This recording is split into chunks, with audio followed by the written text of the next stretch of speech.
First లో నేను paddy ఒకటే చేసేవాడిని సార్. అప్పుడు అంతగా ఆదాయం రావట్లేదని తమ సహకారంతో 55,000 సబ్సిడీ ఇచ్చారు సార్. అప్పుడు ఇచ్చాక నేను ఇలా తీసుకున్నాను సార్. ఈ మధ్యలో మట్టి తీసుకుని బన్స్ మీద వేసుకుని మయానము 50 cents ప్యాడీ తీసుకున్నాను సార్. ఈ బన్స్ మీద వచ్చేసి ప్రతి సీజనల్ ఫ్రూట్ అలాగే వెజిటేబుల్స్ కూడా అన్ని కవర్ అయ్యేలాగా వేసుకుని ప్యాడీ వచ్చి దేశీ వెరైటీ పూచిపటాలు వేస్తాను సార్.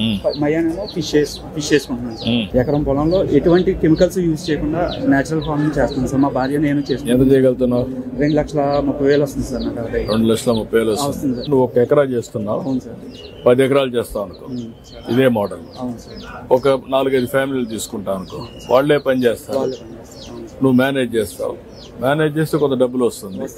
దాన్ని బేస్ చేసుకుంటే మినిమం నా లెక్క ప్రకారం వాళ్ళకు మనిషికి 20,000-25,000 రూపాయలు ఇంట్లో కూర్చొని ఆదాయం సంపాదించే పరిస్థితి వస్తుంది.